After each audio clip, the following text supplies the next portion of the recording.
আসসালামু আলাইকুম। দ্বিতীয় শ্রেণী প্রিয় শিক্ষার্থী বন্ধুরা, আমরা তোমাদের আজকে দ্বিতীয় শ্রেণী গণিত বইয়ের পৃষ্ঠা নম্বর ৭১ নিয়ে আলোচনা করব। সেই পৃষ্ঠা নম্বর ৭১-এর ৮ থেকে ১৩ নং পর্যন্ত আজকে ক্লাসে প্রিয় শিক্ষার্থী বন্ধুরা আমরা সমাধান করব। প্রিয় শিক্ষার্থী বন্ধুরা, এগুলি আমরা অন্য একটি পেজে সমাধান করছি। প্রিয় শিক্ষার্থী বন্ধুরা, দেখো ৮ নম্বর অঙ্কটি বলা হয়েছে একটি ঝুড়িতে ৪২৫টি আম, অপর একটি ঝুড়িতে ৩৪৫টি আম আছে। মোট আম থেকে ১৭৫টি আম বিক্রি করা হলো, কতটি আম রইল? অর্থাৎ একটা ঝুড়িতে আম আছে ৪২৫টি, অপর একটি ঝুড়িতে আম আছে ৩৪৫টি। ঠিক আছে, এই দুইটা মোট আম থেকে, অর্থাৎ এই দুইটা ঝুড়িতে যতগুলো আম আছে সেই আম থেকে ১৭৫টি আম বিক্রি করা হলো, তাহলে কতটি আম রইল? এখানে দেখো নিচে প্রশ্ন করা হয়েছে দুইটি ঝুড়িতে মোট কতটি আম আছে। তাহলে প্রথম ঝুড়িতে ৪২৫টি, দ্বিতীয় ঝুড়িতে ৩৪৫টি, আমরা দুইটা যোগ করব। দেখব যে একটি ঝুড়িতে আম আছে ৪২৫টি, অপর একটি ঝুড়িতে আম আছে ৩৪৫টি। দুইটা যোগ করলে পাশে পাশে যোগ করলে ১০, ১০-এর শূন্য বসবে, হাতের ১, ১ আর ২ যোগ করলে ৩, ৩ আর ৪ যোগ করলে ৭, আর ৪ আর ৩ যোগ করলে ৭, অর্থাৎ দুইটি ঝুড়িতে মোট আম আছে ৭৭০টি। খ নম্বরে প্রশ্ন করা হয়েছে সমস্যাটি কয়টি ধাপে সমাধান করা যায়। আমরা দেখতে পাচ্ছি যে খ নম্বর প্রশ্ন উত্তরটি হবে সমস্যাটি দুইটি ধাপে সমাধান করা যায়। প্রথম ধাপটি হবে দুইটি ঝুড়ির আম একত্রে বা যোগ করতে হবে। দ্বিতীয় ধাপটি হবে মোট আম থেকে বিক্রি করা আম বাদ দিতে হবে। ঘ নম্বরে বলা হয়েছে সমস্যাটি গাণিতিক বাক্যে প্রকাশ করো।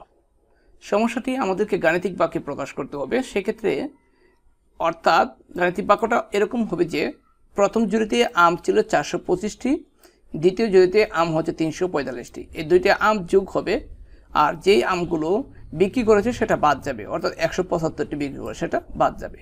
ঠিক আছে, অর্থাৎ এই দুইটা যোগফল থেকে ১৭৫ বিয়োগ করলে যা হবে এই খালি করে তা বসবে। এটি হচ্ছে গাণিতিক বাক্য, খালি করটা তোমাদেরকে দিতে হবে।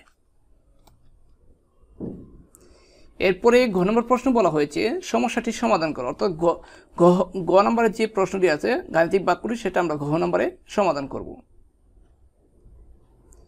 তাহলে ঘ নম্বরে যে গাণিতিক বাক্যটি আমরা এইখান থেকে নিয়েছি, এই বাক্যটা আমরা কি করে সমাধান করব। তাহলে এখন লেখে ৪২৫ আর ৩৪৫ আমরা যোগ করব, এই কত হবে ৭৭০। আমরা এটা কোন অঙ্কে বলেছি ৭৭০। ৭৭০ থেকে ১৭৫ বিয়োগ করব, তা হবে কত ৫৯৫।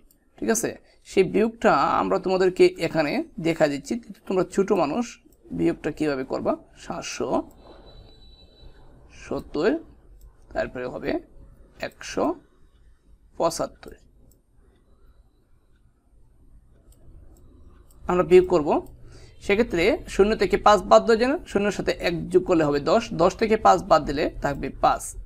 হাতের যে ১ ধরবে, এই ১-এর ০-এর সাথে যে ১ যোগ করেছিলাম সেই ১ এসে ৭-এর সাথে যোগ হবে ৮। ৭ থেকে ৮ বাদ দেওয়া যাবে না, আবার ৭-এর সাথে ১ যোগ করে ১৭ হবে। ১৭ থেকে ৮ বাদ দিলে হবে কত ৯। ১৭ থেকে ৮ বাদ দিলে ৯।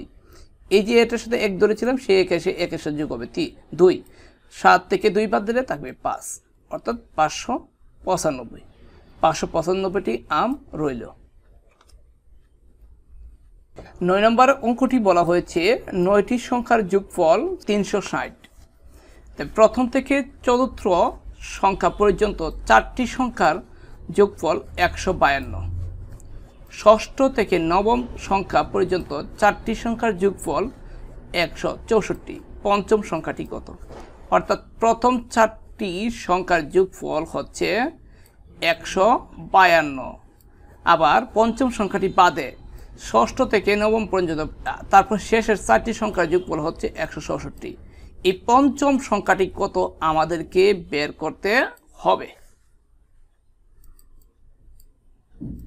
এখন প্রিয় শিক্ষার্থী বন্ধুরা, আমরা এই পঞ্চম সংখ্যাটি বের করার জন্য আমরা সমাধান লিখব প্রথম 4টি ও শেষ 4টি সংখ্যার যোগফল। তাহলে 8টা সংখ্যার যোগফল থেকে, 9টা সংখ্যার যোগফল থেকে আমরা 8টা সংখ্যা বিয়োগ করি, তা কিন্তু পঞ্চম সংখ্যাটা পেয়ে যাব। তাই আমরা লিখব যে প্রথম 4টি সংখ্যা হচ্ছে ১৫২, শেষ 4টি সংখ্যার যোগফল হচ্ছে ১৬৪।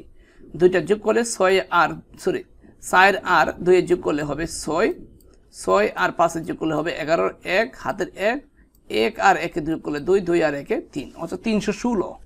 তার পঞ্চম সংখ্যাটি 9টি সংখ্যার যোগফল হচ্ছে 360। 360 থেকে আমরা 8টি সংখ্যার যোগফল পাইছি 316। 316 বিয়োগ করব, কত হবে? 44 হবে।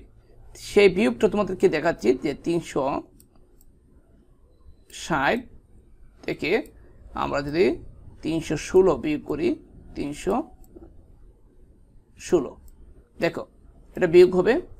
0 থেকে 6 বাদ দেওয়া যাবে না, সেক্ষেত্রে 0 সাথে 10 ধরতে হবে। 10 থেকে 6 বাদ দিলে থাকবে 4, ঠিক আছে। আর এখানে 0 1 দিয়ে 1 এর সাথে যোগ হবে, তাহলে 6 থেকে 2 বাদ দিলে থাকবে 4, 3 3 মিলে গেছে, অর্থাৎ আমাদের হচ্ছে 44। উত্তর হবে কতটি? 44। পঞ্চম সংখ্যাটি কত? 44। 10 নম্বরে বলা হয়েছে নাহিদের 450 টাকা আছে, নাহিদ অপেক্ষা সুমনের 115 টাকা কম আছে, ঠিক আছে। অর্থাৎ নাহিদের 450 টাকা আছে, এই টাকার মধ্যে সুমনের টাকা হচ্ছে এই টাকার থেকে 115 টাকা কম। তাহলে এই 450 থেকে 115 বিয়োগ করলে বিয়োগফলটাই হবে সুমনের টাকা, ঠিক আছে। তাহলে বলছে তাদের টাকা একত্রে করলে আরিফের টাকার সমান হয়। তাহলে আমাদের প্রথম কাজ হবে সুমনের টাকাটা বের করা। সুমনের টাকাটা বের করলে, আর নাহিদের টাকা তো জানা আছে, দুইজনের টাকা, সুমন এবং নাহিদের টাকাটাই হচ্ছে আরিফের টাকা। তা আমরা বলবো নাহিদের আছে 450 টাকা, সুমনের কম আছে 115 টাকা, তাহলে সুমনের কত আছে? যদি আমরা 450 থেকে 115 বিয়োগ করি তাহলে থাকবে 335, ঠিক আছে, 335। তাহলে প্রিয় শিক্ষার্থী বন্ধুরা, আমরা সুমনের টাকা পাচ্ছি 335। আবার নাহিদের আছে 450, সুমনের আছে 335, দুইটা যোগ করলে হবে 5, 0 আর 5 যোগ করলে হবে 5, ঠিক আছে। 3 আর 5 যোগ করলে 8, 3 আর 4 যোগ করলে 7, অর্থাৎ দুইজনের মোট আছে 785 টাকা। আরিফের, তাহলে দুইজনের মোট টাকা আরিফের টাকা, তাহলে আরিফের আছে কত? 785 টাকা। দেখো প্রিয় শিক্ষার্থী বন্ধুরা, 11 নম্বর বলা হয়েছে দুই ছেলের বয়স একত্রে 37 বছর, পিতার বয়স 63 বছর। 10 বছর পর তাদের তিনজনের বয়স কত হবে? তাহলে 10 বছর পর তিনজন প্রত্যেকে 10 বছর করে বাড়বে, ঠিক আছে। 10 বছর পর প্রত্যেকে 10 বছর, অর্থাৎ 37 সাথে 10 যুগ হবে না, কারণ দুইজনের বয়স এখানে 37 সাথে 10 যুগ হলে 20 যুগ হবে। আবার পিতার বয়সের সাথে 10 যুগ হবে। এটা আমরা প্রথমে তিনজনের বয়সটা কত বছর বাড়তে সেটা বের করবো। দেখো 10 বছর পর তিনজনের বয়স বাড়বে 10 না, 10কে 3 দিয়ে গুণ দিলে, অর্থাৎ 30 বছর। সরি, এখানে জনটা হবে না, এখানে হবে ছোট প্রিয় শিক্ষার্থী বন্ধুরা, যে এখানে হবে বছর, আমরা বছরটা দিয়ে দিলাম, ঠিক আছে। তোমরা অবশ্যই এটা জন দিবা না, বছর হবে। তাহলে 30 বছর বাড়বে, কত? 30 বছর। তাই দুই ছেলের বয়স 37 বছর, পিতার বয়স 63 বছর। 10 বছর পর তিনজনের বয়স বাড়বে 30 বছর। এই সবগুলি যোগফল হবে তাদের তিনজনের মোট বয়স। তাহলে আমরা যদি 7 আর 3 যোগ করি 10, 10-এর শূন্য বসবে, আর 3 আর হাতের 1, কিন্তু 3 আর 1-এ 4, 4 আর 6 10, 10 আর 3-এ 13, অর্থাৎ 130 বছর পাচ্ছি। মোট বয়স কত পাচ্ছি? 130 বছর। 10 বছর পরে তিনজনের বয়স হবে 130 বছর। এখানে 12 নম্বর বলা হয়েছে সুজন 1000 টাকা উপবৃত্তি পেল, সে তা থেকে 350 টাকা ড্রেস এবং 475 টাকা দিয়ে স্কুলের ব্যাগ কিনলো, ঠিক আছে। 350 টাকা দিয়ে ড্রেস এবং 450 টাকা দিয়ে স্কুলের ব্যাগ কিনলো। তার নিকট কত টাকা রইল?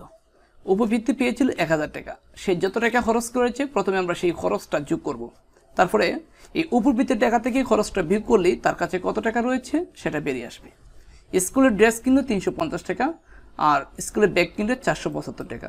দুইটা যোগ করবো, 0 আর 5 যোগ করলে 5, 7 আর 5 যোগ করলে 12, 2 হাতের 1, 1 আর 3 4, 4 3 8, অর্থাৎ মোট খরচ করলো 825 টাকা।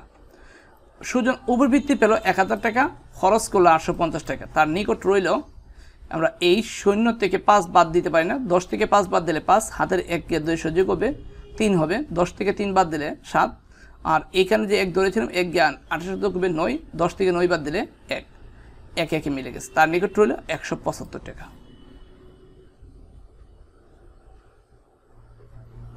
আজকে ক্লাসের সর্বশেষ অঙ্ক 13 নম্বরটি, ক্রিকেট এখানে আগে ক্রিকেট খেলার ব্যাট ও বল কেনার জন্য 750 টাকা প্রয়োজন।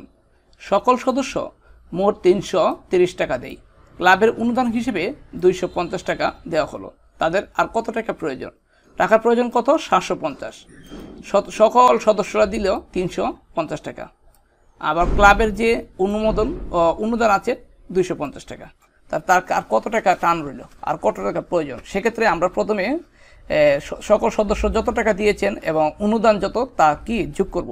যোগ করে এই যত টাকা প্রয়োজন তত দিকে বিয়োগ করলেই আর কত টাকা প্রয়োজন সেটা বেরিয়ে আসবে। সকল সদস্যদের 330 টাকা, ক্লাবের অনুদান হচ্ছে 250 টাকা। দুইটা যোগ করবো, 0 0 হলে 0, 3 আর 5 যোগ করলে 8, 3 আর 2 যোগ করলে 5, অর্থাৎ মোট টাকা উঠলো কত? 580 টাকা। ব্যাট ও বল কিনতে টাকা প্রয়োজন 750 টাকা। মোট টাকা উঠলো কত টাকা? মোট টাকা উঠলো 550 টাকা, 580 টাকা। তাহলে তাদের প্রয়োজন আর কত? এটা থেকে এটা বিয়োগ করলে 0, 5 থেকে 8 বিয়োগ করে দিলাম, 15 থেকে 8 বিয়োগ করলে 7, আর 1 গিয়ে 5 শুধু যোগ হবে, 7 থেকে 6 বাদ দিলে 1। তাদের প্রয়োজন 170 টাকা।